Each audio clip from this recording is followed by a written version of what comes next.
Hello hello hello mic testing 1 2 3 1 2 3 आवाज मेरी आ रही है। Hey all of you, namaste and welcome back to today's video. Yes, Pallavi Parihar. और आज मैं आपके लिए लेकर के आई हूं एक बहुत ही बढ़िया सा वीडियो। सीए फाउंडेशन लॉ के सारे case laws of the companies act 2013 का पूरा कंपाइलेशन अपने इस वीडियो में है। तो भाई, अगर आप आने वाला मे अटेम्प्ट दे रहे हो तो मे 25 अटेम्प्ट के लिए सारे के सारे केस लॉज जो कि कंपनी एक्ट में है वो सब समअप करके मैं इस एक सेशन में आप लोगों को सिखाने वाली हूँ, बताने वाली हूँ। तो पूरा का पूरा वीडियो आखिर तक आपको देखते रहना है। और भाई, वीडियो को लाइक करना है और दोस्तों के साथ इसको शेयर भी करना है और नीचे कमेंट में मेरे को जरूर बताने का है कि आपको ये कंटेंट कैसा लगा और इस तरीके का कोई और ऐसा कंपाइलेशन है क्या जो आप चाहते हो मैं आपके लिए बनाऊं, like any other compilation of sections और केस लॉज। अगर it is needed, do let me know in the comment section. नीचे कमेंट करके मेरे को बताओ तो मैं वो चीज भी आपके लिए लेकर के आऊंगी। तो चलो बच्चों, जल्दी जल्दी से फटाफट से अपन अपना आज का क्लास स्टार्ट कर लेते हैं। अच्छा, ये जो स्क्रीन पे दिख रहा है ये तो आप अपने सारे दोस्तों को बता ही चुके होंगे कि भाई आने वाले 8 ऑफ अप्रैल से हमारा संकल्प बैच स्टार्ट हो रहा है। मेरे साथ मेरी पूरी टीम होने वाली है और हम सब मिल करके 8 अप्रैल से सितंबर के लिए और जनवरी 26 के लिए क्लासेस शुरू करने वाले हैं।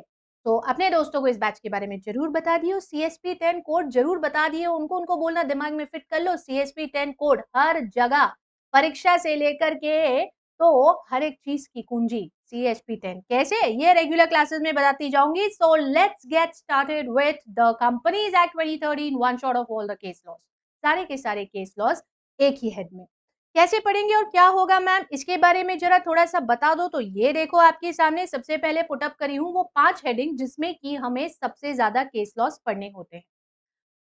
मोटा मोटा कुछ 14 केस लॉज हैं जो कि पूरा कंपनी एक्ट 2013 में सीए फाउंडेशन के लिए आपको पढ़ने। अब भाई, कभी कभी केस लॉ पे डायरेक्ट क्वेश्चन भी आ जाता है जिसमें कि आपको केस लॉ को ही बस लिखना है। जैसे कि वो लिफ्टिंग और पियर्सिंग ऑफ कॉर्पोरेट विल की कोई भी 5 केस स्टडी समझा दो। डायरेक्ट थ्योरी क्वेश्चन में तो आपको केस का नाम लिखना है, केस का हेडिंग लिखना होता है, वो बताना है। या फिर केस के जो फैक्ट्स होते हैं उस पर बेस्ड केस स्टडी आ जाती है और आपको उसको सॉल्व करना पड़ता है। जैसे कि आपका वो मकावरा वर्सेस नॉर्दर्न एश्योरेंस कंपनी वाला केस आ जाता है। या फिर भाई, अपनी ये दोनों डॉक्ट्राइन्स है ना, अल्ट्रा वायर्स वाली, तो इसका Ashbury Railway Carriage Company versus Riche वाला केस। और या फिर कंस्ट्रक्टिव नोटिस और इंडोर मैनेजमेंट वाली जो डॉक्ट्राइन है इसका तुर्कन रूल। तो डायरेक्ट थ्योरी क्वेश्चन और उसके साथ साथ प्रैक्टिकल केस स्टडी, ये दोनों ही आपसे पूछी जा सकती है बच्चों इस केस लॉस के रिलेशन में। अब 5 हेडिंग्स में अपन पढ़ेंगे। पहले अपन सेपरेट लीगल एंटिटी से रिलेटेड केस पढ़ने वाले हैं। उसके बाद अपन लिफ्टिंग ऑफ कॉर्पोरेट विल के केस पे जाएंगे, इसमें वो 5 केसेस आएंगे। उसके बाद अपन इफेक्ट ऑफ रजिस्ट्रेशन में जो 4 केसेस आते हैं जो सेक्शन नंबर 9 के साथ आप पढ़ते हो वो पढ़ेंगे। फिर डॉक्ट्राइन ऑफ अल्ट्रा वायर्स का अभी केस का नाम बताई थी और इंडोर मैनेजमेंट का, ये सब अपन साथ में पढ़ेंगे। 3 हेडिंग्स में अपन चीजें पढ़ेंगे, ठीक है। अब सबसे पहले जब सेपरेट लीगल एंटिटी की बात आएगी तो बच्चों यहाँ पर ना 2 केस लॉ आते हैं। 2 केस लॉ में पहला केस लॉ जो है आपका वो मकाउरा वर्सेस नॉर्दर्न अश्योरेंस कंपनी का केस है। Macaura versus northern assurance company बहुत सिंपल सा और छोटू सा केस है, आपको ध्यान से इसे सुनना है। इसके लिए अपन ने एक बहुत बढ़िया सा रैप बनाया था, ध्यान है ना, रेगुलर क्लासेस में अपन पढ़े भी थे, तो बस वही सुन लो और आखिर में केस को कंक्लूड कर दूंगी। एक दिन लग गई आग, सारा टिम्बर जल के हो गया खाक। एक दिन लग गई आग, सारा टिम्बर जल के हो गया खाक। मकावरा पहुंचा कोर्ट, बोला साहब दिला दो नोट।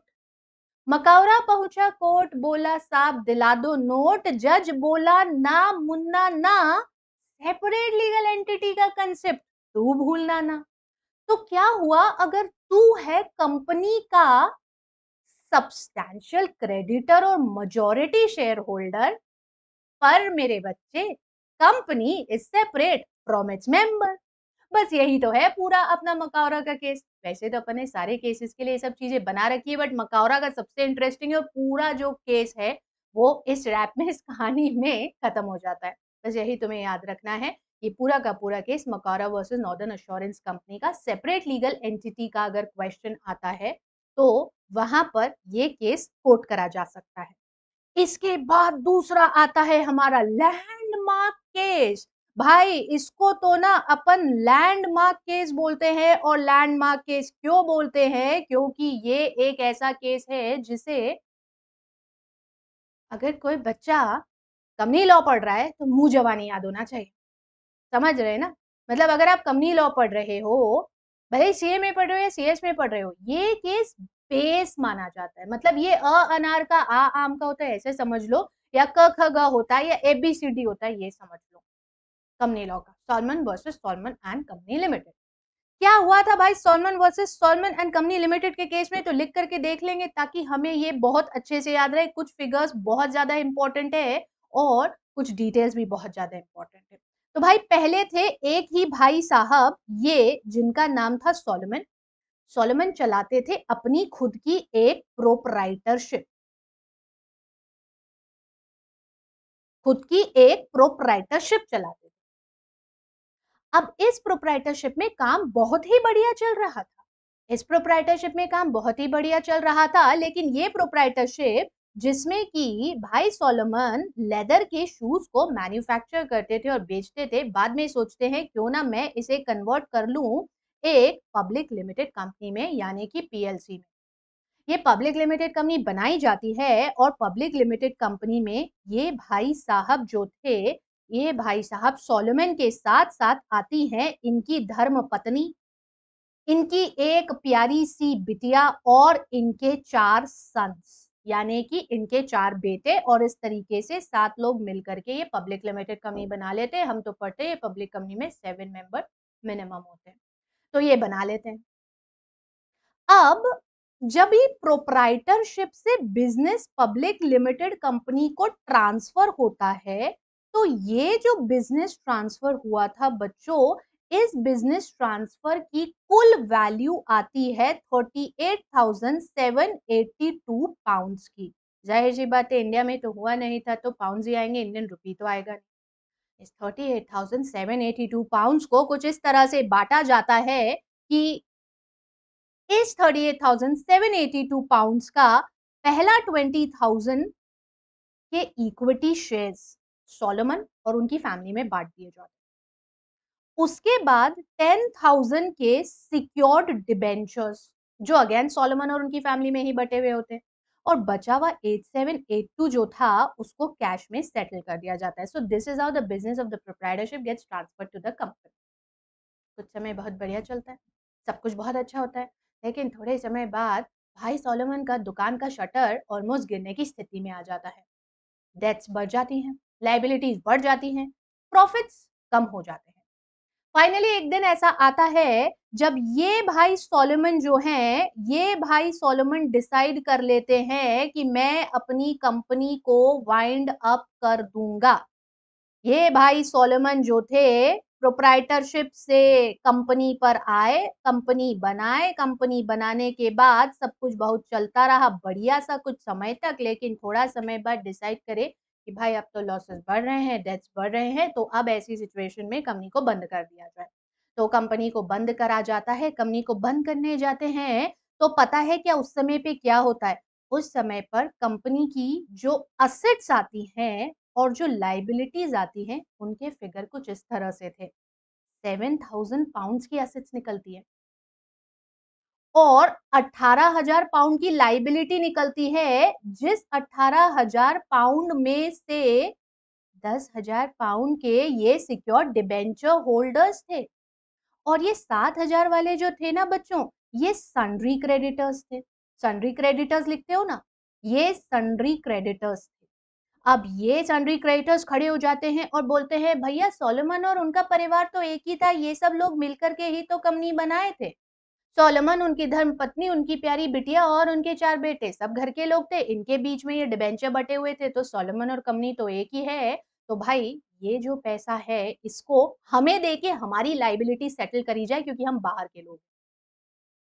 केस फिर हाउस ऑफ लॉर्ड्स में जाता है और लॉर्ड मैकनॉटन ये कहते हैं कि भाई आप कैसे भूल गए कि कंपनी एक सेपरेट लीगल एंटिटी होती है। How can you forget the fact that a company is a separate legal entity. तो क्या हुआ अगर मकावरा ही जैसे ये सोलोमन और उनका परिवार ने मिलकर कंपनी बनाया, कंपनी तो अलग है और सोलोमन अलग है।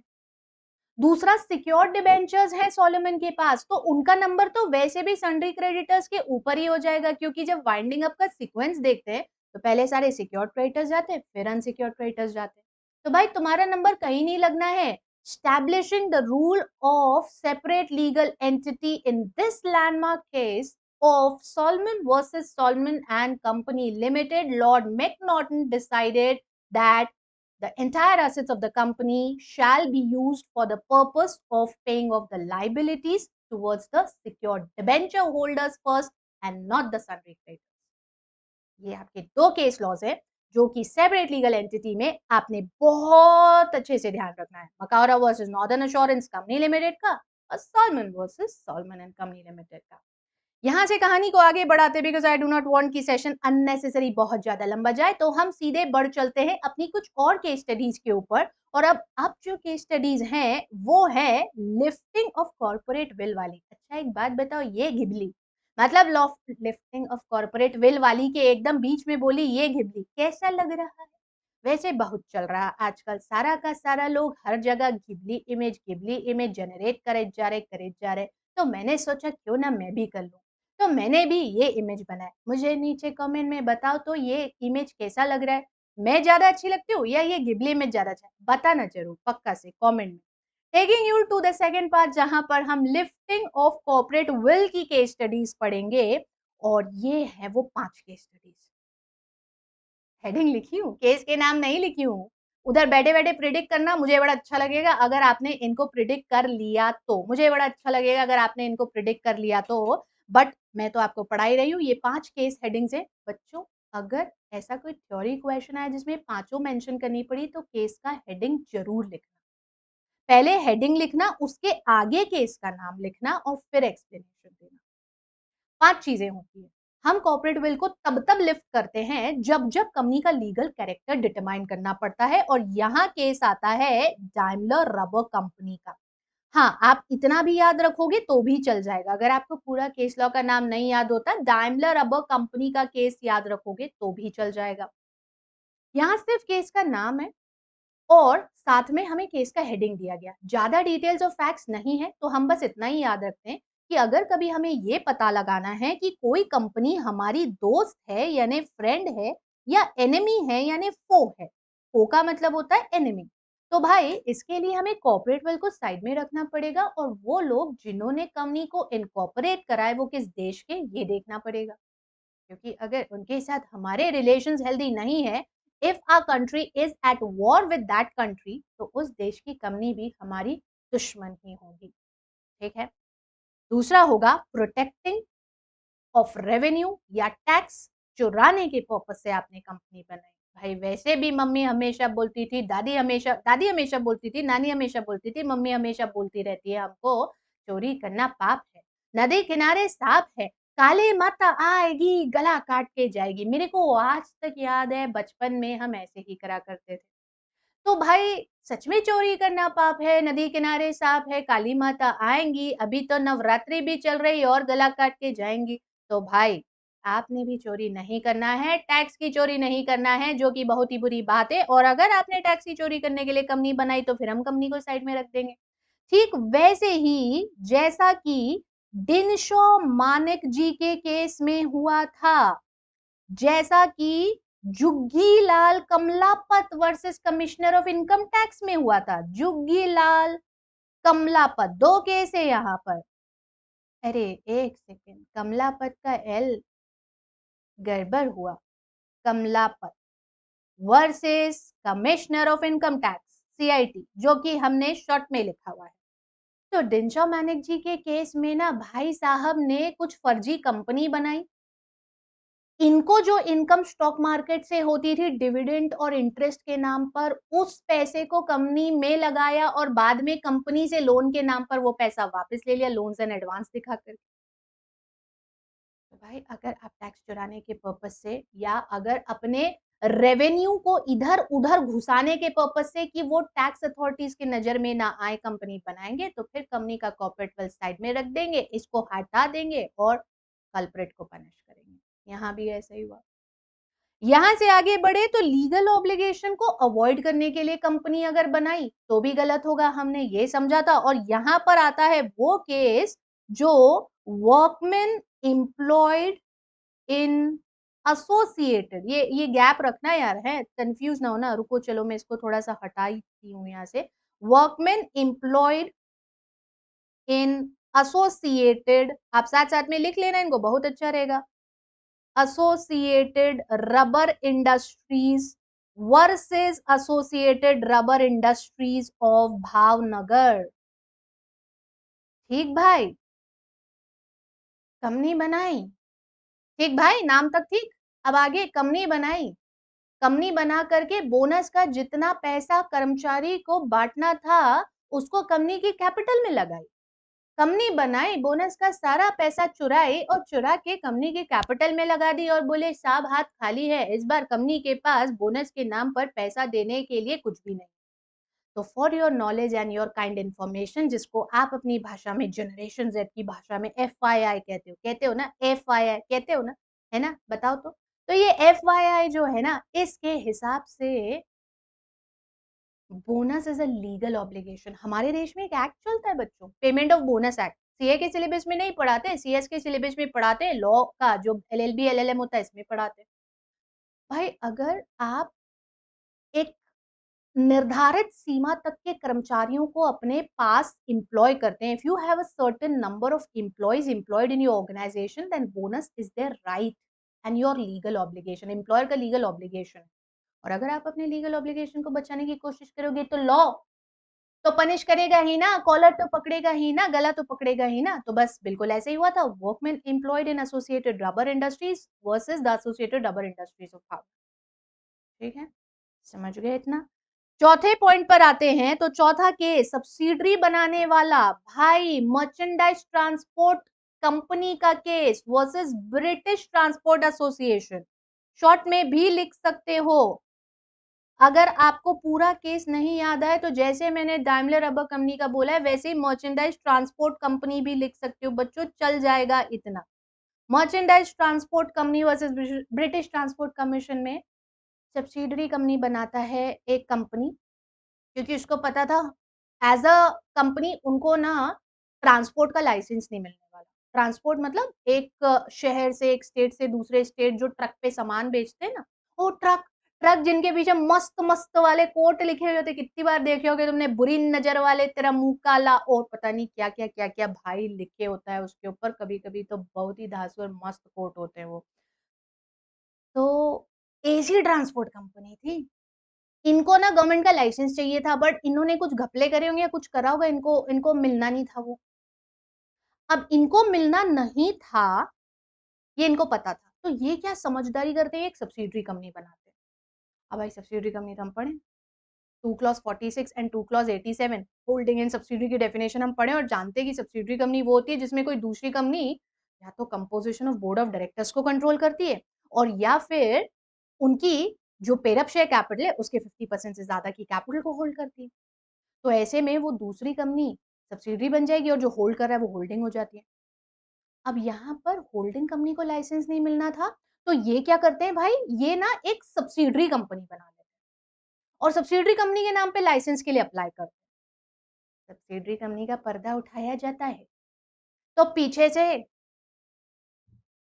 निकलती होल्डिंग कंपनी है। सब्सिडरी कंपनी का पर्दा उठाते तो पीछे से निकलती होल्डिंग कंपनी है। भाई यही तो होल्डिंग कंपनी जिसको मना करे थे कि लाइसेंस नहीं देंगे, तो इनका पर्दा हटाए तो पीछे से ये निकले, ये कल्प्रेट है, इस कंपनी को लाइसेंस नहीं मिले। If you form a company as a subsidiary for the purpose of taking any approval through a illegal means, then again corporate will be raised. And last वाला केस जो यहां पर आता है फ्रॉड या इम्प्रॉपर कॉन्डक्ट के लिए या लॉ के पर्पस को डिफीट करने के लिए अगर आप कंपनी बना रहे हो, Gilford motor company versus Horne, Gilford motor company versus HOR, Horne, इसको अपन शॉर्ट में कहते हैं हॉर्न।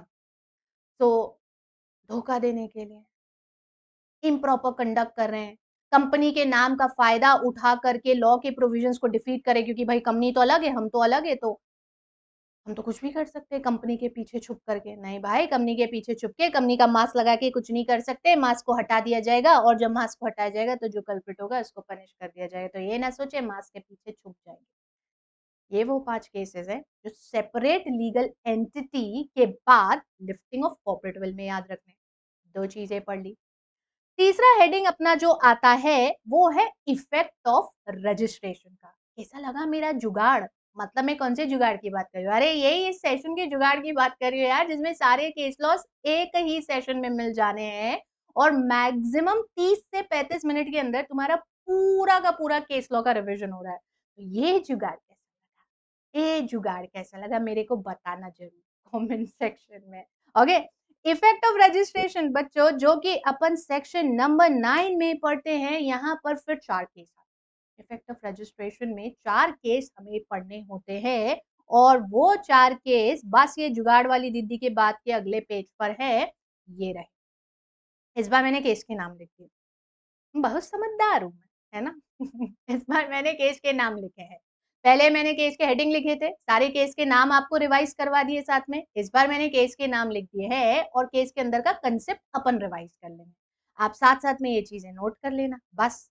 अब देखो, पहले आता है Harinagar sugar Mills Limited versus SH Jhunjhunwala का केस। कंपनी बनाते से ही कॉर्पोरेट एग्जिस्टेंस उसको मिल जाता है और ये उसकी एक सेपरेट लीगल एंटिटी को जन्म दे देता है। जैसे ही कंपनी का इनकॉर्पोरेशन होता है, इमीडिएट आफ्टर इनकॉर्पोरेशन, जैसे ही कंपनी का इनकॉर्पोरेशन होगा, अरे भाई रुको जरा, सब्र करो। हाँ, जैसे ही कंपनी का इनकॉर्पोरेशन होगा, जैसे ही कंपनी को सर्टिफिकेट ऑफ इनकॉर्पोरेशन मिलेगा, वैसे ही वो एक सेपरेट लीगल एंटिटी हो जाती है which generates a corporate existence and this means it is completely separate from its members. ये अपने मेंबर्स से पूरी तरह अलग होती है। ऐसा हमें Harinagar Sugar Mills Limited versus S Jhunjhunwala साहब के केस में बताया गया।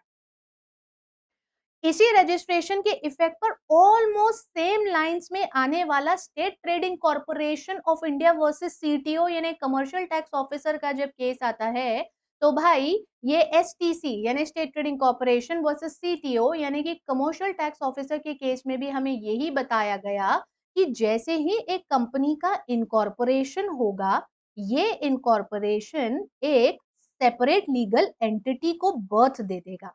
This is the birth of a separate legal entity. And being a separate legal entity, a company has its own distinct identity. और डिस्टिंक्ट आइडेंटिटी का मतलब ये होता है कि कंपनी अपने नाम पर इन इट्स ओन नेम, आई10 बोलती हूं मैं इसको, आई10 गाड़ी Hyundai की, वैसे आई10 in its own name properties खरीद बेच सकती है, सेल, डिस्पोज ऑफ और परचेज प्रॉपर्टीज।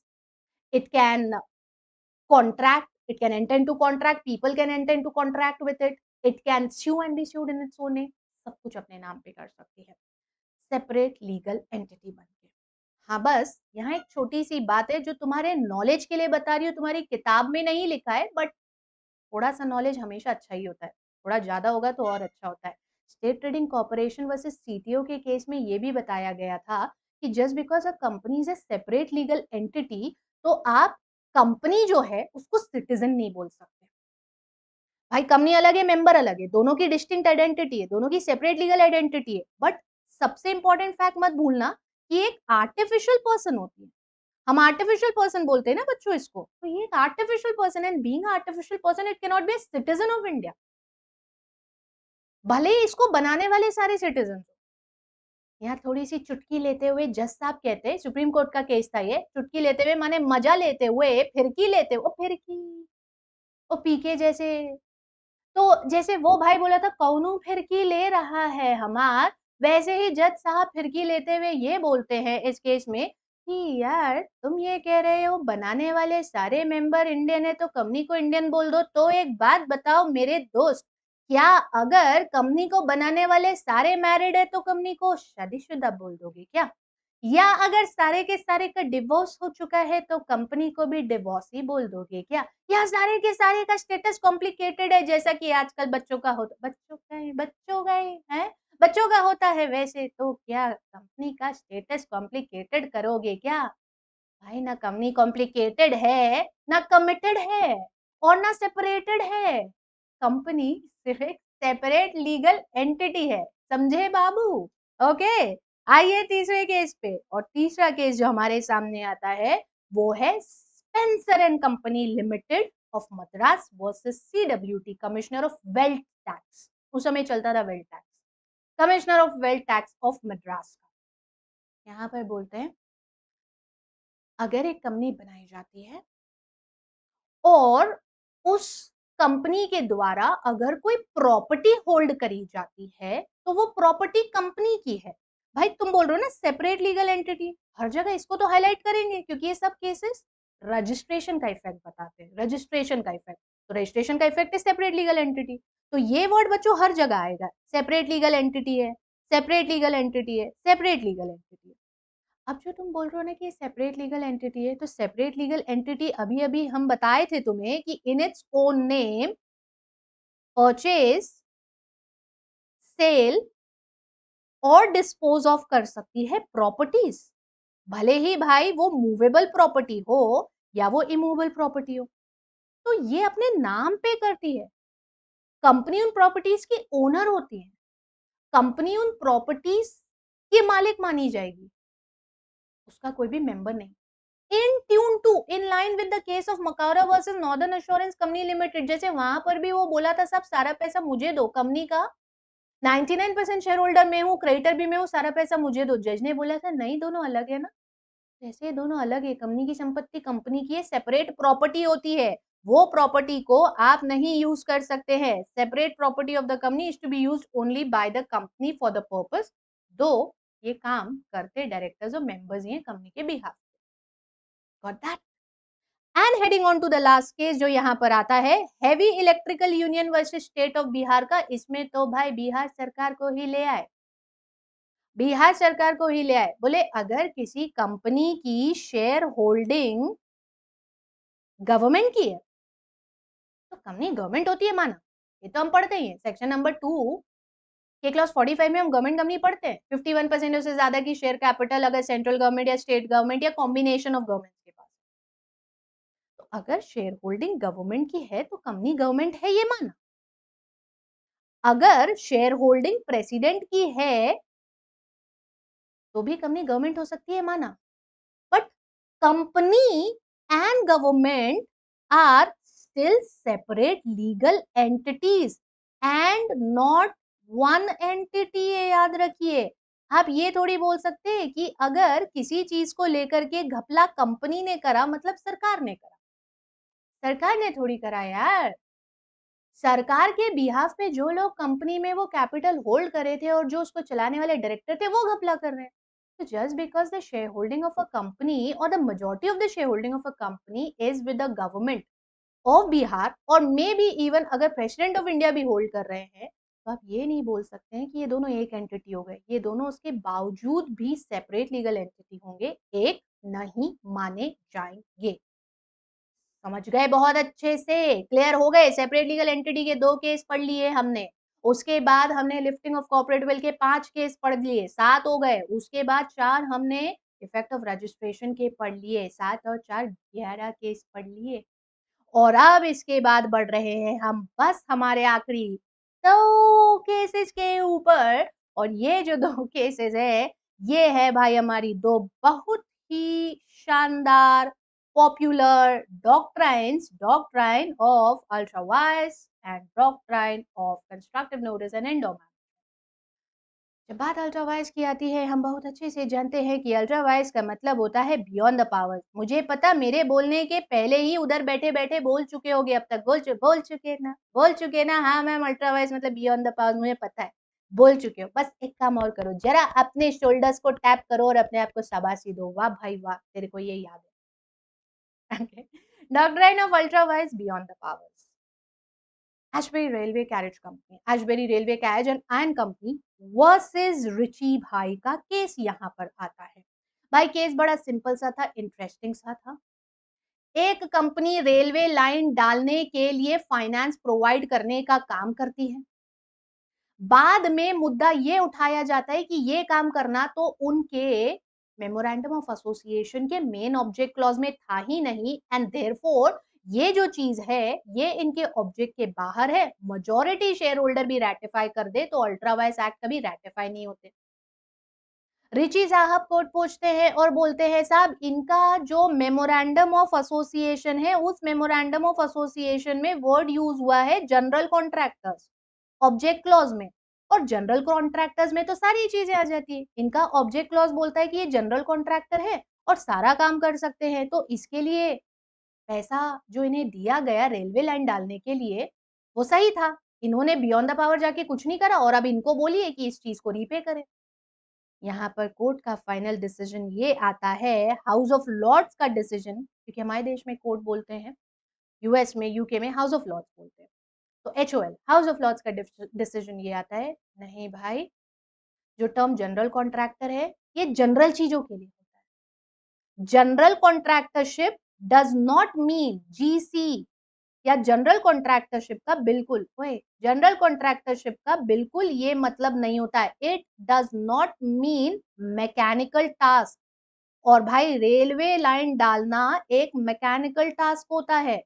तो अगर इस चीज को आपने करा और ये आपके मेमोरेंडम में मेंशन नहीं था तो ये आपके लिए अल्ट्रा वायस हो गया and being ultra vires it can not be ratified by even majority of your share holder. सारे के सारे लोग एस पब्लिक एच एस मतलब मेजोरिटी शेयर होल्डर्स भी ऐसे अप्रूव नहीं कर सकते, क्योंकि जनरल कॉन्ट्रैक्टरशिप और मैकेनिकल वर्क दोनों बहुत अलग चीजें होती है। They can not be assumed as one. Got this? ठीक। इसके बाद आता है अपना लास्ट केस और ये लास्ट केस जो है ये है डॉक्ट्राइन ऑफ कंस्ट्रक्टिव नोटिस और इंडोर मैनेजमेंट का। हम बहुत अच्छे से जानते हैं कंस्ट्रक्टिव नोटिस और इंडोर मैनेजमेंट दोनों हमसे दो बहुत अलग बातें कहते हैं लेकिन दोनों बहुत जरूरी। कंस्ट्रक्टिव नोटिस ये कहता है कि कोई भी आउटसाइडर कंपनी के साथ डील करेगा तो he or she should have the knowledge of the powers of the company. Outsider should have knowledge कि कंपनी वो काम करने के लिए ऑथराइज है या नहीं है। भाई ये तुम पहले से चेक कर लो, किसी के साथ अगर कोई डील कर रहे हो तो वो कंपनी के पास काम करने की परमिशन है या नहीं, ये चेक कर लो। और इंडोर मैनेजमेंट साथ साथ में ये बोलता है कि आउटसाइडर बाहर से ये सब चीजें तो चेक कर सकता है। हमने उसके हेल्प के लिए कंपनी एक्ट का सेक्शन 399 ये बोलता है मैक्सिमम चीजें जो कि कंपनी की हैं वो सब ना पब्लिक डॉक्यूमेंट्स के नाम पर पब्लिक पोर्टल में अवेलेबल होती हैं और वो अवेलेबल होती है mca.gov.in की वेबसाइट पे। तो भाई यहाँ पर एक बहुत नॉमिनल सी फी का पेमेंट करके तुम किसी भी कंपनी की बैलेंस शीट चेक कर सकते हो। किसी भी कंपनी ने जो अलग-अलग तरह के रिजोल्यूशन पास करे होंगे उन सब की डिटेल निकाल सकते हो। उसके प्रॉफिट एंड लॉस अकाउंट देख सकते हो। मैक्सिमम चीजें पब्लिक डॉक्यूमेंट होती है, memorandum, article, certificate of incorporation सब। तो ये तुम सब चेक कर सकते हो। तो तुम चेक करो। Being an outsider you should have the knowledge of all these things. But साथ ही साथ outsider can also not interfere in everything. भाई हर चीज में थोड़ी ना इंटरफेयर कर सकते हैं। Interfere in internal management. Company का इंटरनल मैनेजमेंट इज द घर की बात। मम्मी कैसे डांटती है हमें अगर हम घर की बात किसी को भी जाकर के बता देते तो बोलती ना टांग दो घर का इज्जत को झंडे पे, बताइए सबको जाकर के। कितना डांट पड़ता है। होता है क्या? हमारे साथ मेरे साथ तो होता था बचपन में। जब हम थोड़े से छोटे बच्चे थे, अकल के कच्चे थे, चीजें समझ में कम आती थी, घर की सारी बात हम जाकर बाहर बोल देते थे। फिर मम्मी पापा से डांट पड़ती थी, तुम कितने बदमाश बच्चे हो, घर का सारी बात क्यों बाहर बोल देते। घर का बात तो घर में ही रहना चाहिए ना, और बाहर वाले को भी इंटरफेयर करने की परमिशन नहीं होती। भाई हमारे घर की बातें हम देख लेंगे। तो ये डॉक्ट्राइन ऑफ कंस्ट्रक्टिव नोटिस और इंडोर मैनेजमेंट दोनों तरह से ऑपरेट करता है। कंस्ट्रक्टिव नोटिस जो है वो एक तरीके से कंपनी को प्रोटेक्शन देता है ये कह करके कि भैया ये आउटसाइडर की जिम्मेदारी है कि वो चेक कर ले कि कंपनी किसी काम को करने के लिए ऑथराइज है या नहीं। और इंडोर मैनेजमेंट आउटसाइडर को प्रोटेक्शन दे देता है कि भाई मैं हर चीज में तो इंटरफेयर नहीं कर सकता, तुम्हारे घर का मामला घर की बात है, मैं हर चीज में तो इंटरफेयर नहीं कर सकता। दोनों में बैलेंस रखना पड़ेगा। यहाँ पर आता है हमारा ये फेमस केस लॉ जिसे रॉयल ब्रिटिश बैंक वर्सेस तुर्कंद कहा जाता है, या हम इसे काफी जगह तुर्कंद रूल के नाम से भी पढ़ते हैं। आप परीक्षा में सिर्फ तुर्कंद रूल लिखोगे तो भी चल जाएगा। अब इसमें होता यही है कि कंपनी के जो डायरेक्टर्स होते हैं वो बिना शेयर होल्डर की अथॉरिटी के बैंक से बॉन्ड्स के नाम पर पैसा बोरो कर लेते हैं। लेटर ऑन पैसा लौटाने से मना कर देते ये कहते हुए कि भैया इस चीज के लिए तो हमारे पास ऑथराइजेशन ही नहीं था, तो हमने ये बिना शेयर होल्डर की परमिशन के करा। भाई तुर्कंद बोलता है कि आपके पास ऑथराइजेशन नहीं था तो इसके लिए मैं क्या करूं, मैं तो ये बीइंग एन आउटसाइडर मैं तो ये सोच के चल रहा था कि आपने ये परमिशन लेनी होगी। अब आपका मेमोरेंडम ऑफ एसोसिएशन जो है वो ऑथराइज तो कर रहा है, वो आपको परमिशन तो दे रहा है ऑथराइज टू बोरो, लेकिन वो ये कह रहा है कि ऑथराइज टू बोरो अगर करना है तो शेयर होल्डर की परमिशन से करना है, यानी स्पेशल रेजोल्यूशन पास करके करना। अब मैंने तो ये अश्योर कर लिया कि आपने परमिशन ली होगी, परमिशन किससे लेना है किससे नहीं लेना है ये तो आपको देखना पड़ेगा। बीइंग एन आउटसाइडर मैं तो कुछ नहीं कर सकता यहाँ पर। लेकिन साहब हमारे हाउस ऑफ लॉर्ड्स फिर यही चीज बोलते हैं कि आउटसाइडर को अश्योर करना होता है, इंटरनल अफेयर्स में इंटरफेयर नहीं करना होता है। तो भाई यहाँ पर आप स्यू इसीलिए नहीं कर सकते क्योंकि कंपनी ने जो काम करा वो बिना शेयर होल्डर की परमिशन के करा, और ये एक तरीके से बियॉन्ड द पावर जाके करा।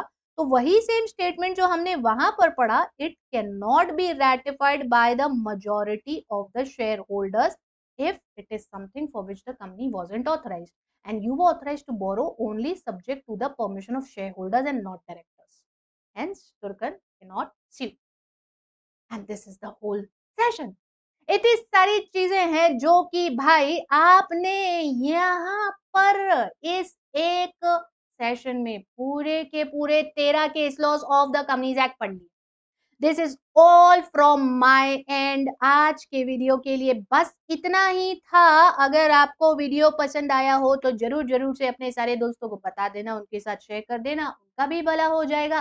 वीडियो को लाइक जल्दी कर देना, और चैनल नहीं सब्सक्राइब करे हो अब तक तो कर लेना, ये तो सब रिचुअल बातें होती है। बस ESP10 ये कोड ध्यान रखना, जितने भी नए सब्सक्रिप्शन परचेज करने वाले हो या जिनको भी सजेस्ट और रेकमेंड कर रहे हो, क्योंकि ये 8999 फाउंडेशन का 6 मंथ और 24,999 फाउंडेशन और इंटर के कॉम्बो का आज लास्ट डे भी है, तो उन लोग को जरूर ये चीज रेकमेंड कर देना अपने दोस्तों को, छोटे भाई बहनों को, आस पड़ोस के प्यारे प्यारे छोटे छोटे नन्हे नन्हे बच्चों को बता देना, और CSP10 भी बता देना, so that they can avail this discount, क्योंकि ये डिस्काउंट बिना इस कोड के नहीं मिलता।